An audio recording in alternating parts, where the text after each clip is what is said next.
With the consideration of improvisation in music therapy, we enter a field that in some respects is clearly different from those discussed so far.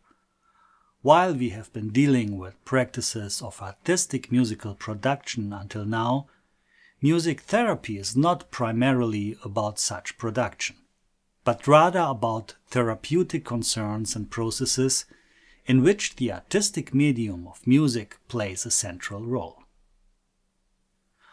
One could put it more pointedly.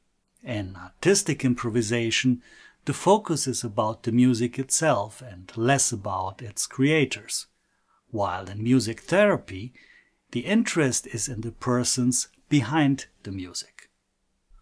But of course, our previous reflections on the nature of improvisation suggest to critically question such a categorical separation. Thus, the question is rather, to what extent the consideration of the particulars that distinguish improvisation in the context of music therapy can enrich and further advance our discussion so far. Consequently, we will consider only those music therapy practices in which musical improvisation plays a role. And of course, the following is not a general introduction to music therapy itself. The latter is divided into so many different approaches and theoretical frames of reference that such an introduction would require a standalone course.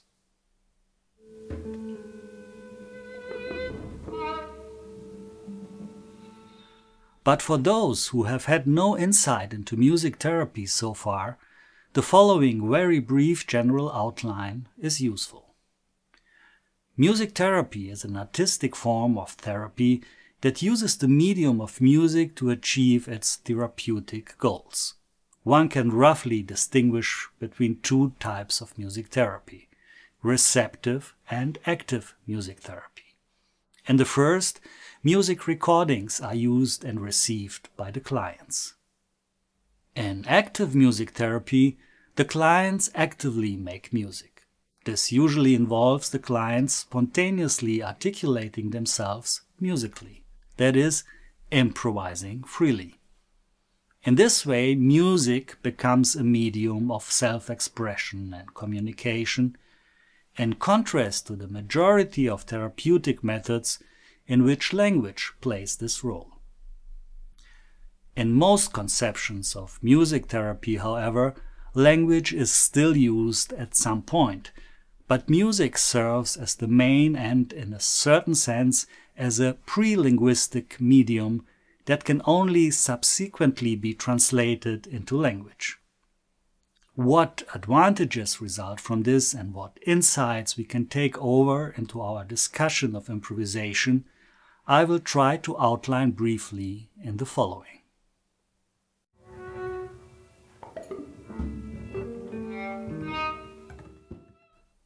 Why has free musical improvisation become one of the most important instruments of music therapy, and how does it function in this context? I already said at the beginning that music therapeutic improvisation is not about producing musical works that meet certain quality criteria in an artistic context. To a certain extent, this is already ruled out by the fact that the musicians in a music therapy setting are usually amateurs and have perhaps never even played an instrument before, let alone learned to play one. But how can it be then that these amateur musicians do not merely produce a dilettantish cacophony, but rather a music that is quite meaningful enough to be the core of a therapeutic and scientific method? And even more, how can it be that sometimes music is created that, contrary to all expectations, does not need to shy away from the comparison to art music? I believe that the answers to these questions can contribute a very essential piece to the understanding of improvisation itself. Let's go back for a moment to my definition of improvisation formulated at the beginning of this course. Improvisation can be described as an elementary human creative practice that is both performed within and determined by a given historic, social and cultural situation, context or art form. Let us think at this point of the first formative sonic perception and communication in the life of any human being, that between infant and mother. And strictly speaking, this begins even long before birth. These pre- and postnatal sounds can certainly be included in our definition. The first music we hear is the sound of the world and the womb, and the first interpersonal interaction and communication after birth takes place through sound. The infant's ability to articulate affects, needs and sensitivities in sound, and the mother's ability to hear, that is, understand them, enable and ensure our survival as individuals and social beings. If we think of our ability to perceive the most subtle affective nuances in another person's voice, even if that person is unknown to us or we hear the voice over a bad telephone line, this ability to interpret sound is indeed impressive. This competence forms an elementary basis for social interactions of various kinds, and not least for the possibility of artistic expression through music.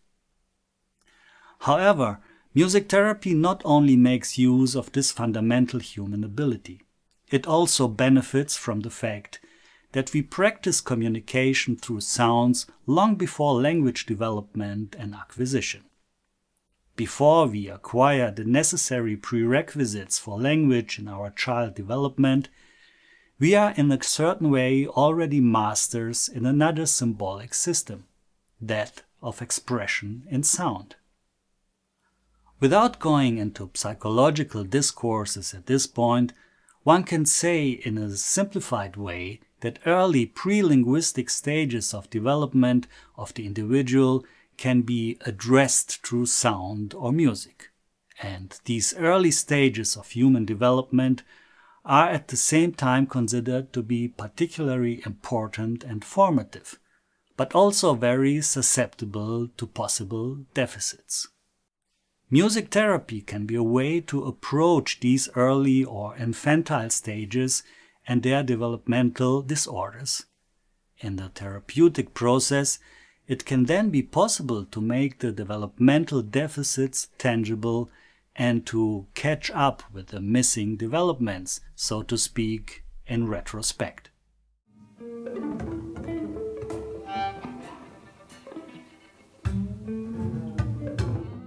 Music therapy practice and research has illuminated and elaborated many aspects of musical experience and improvisation that are also important for understanding artistic improvisation.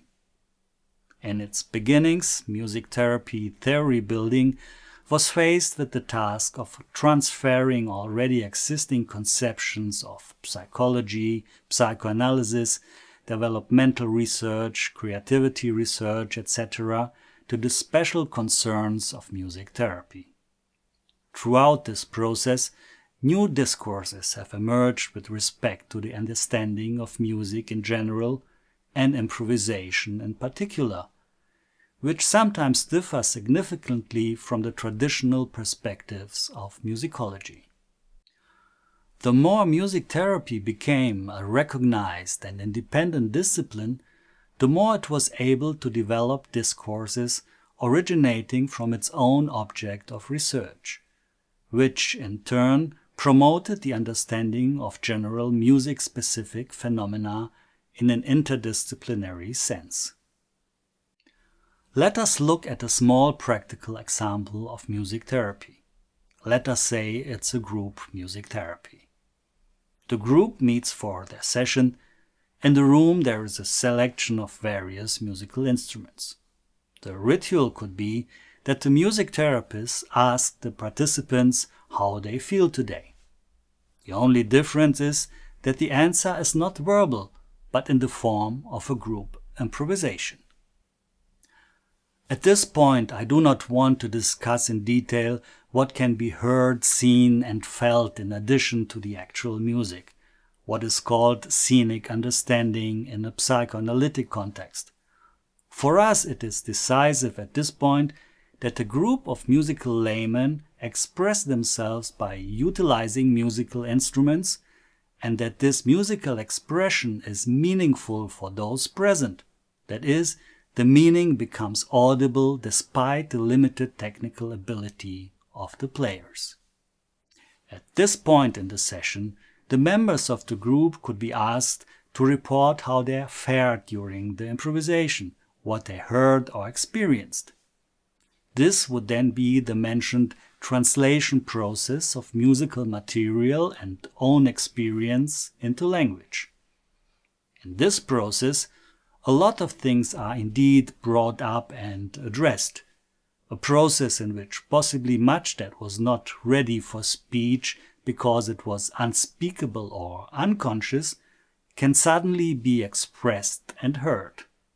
Musical expression thus becomes a path of active experience and reflective cognition of both individual and collective experience.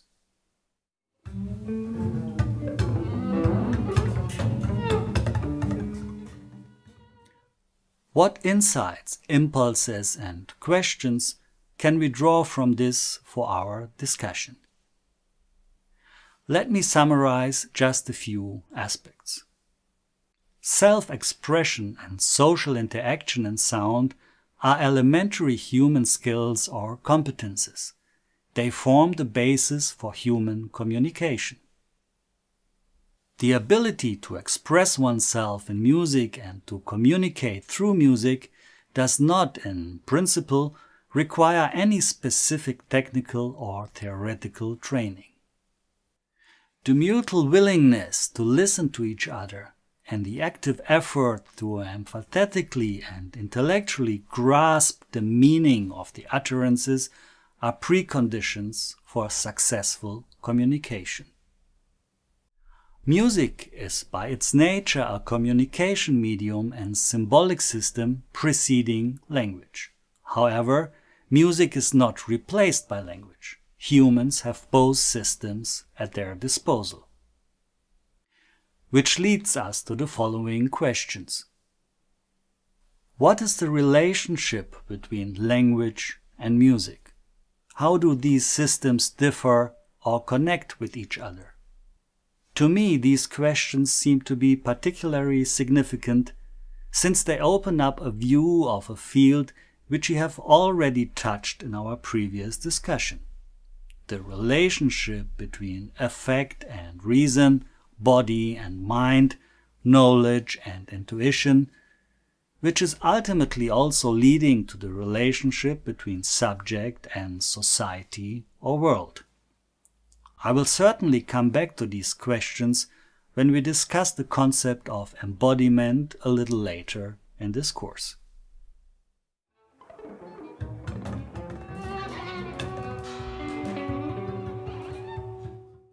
Beyond what has already been said and indicated above, it seems to me that the discourse of music therapy is quite capable of creating important connections between various disciplines that can be brought together in the field of improvisation studies. In the second and third part of the course, Improvisation the Theory and Improvisation the Practice, I will attempt to address some of these thoughts and implications in more detail. Before that, I would like to briefly discuss some aspects of improvisation in other fields, namely dance and theater, in the following chapter. Thank you, and see you there.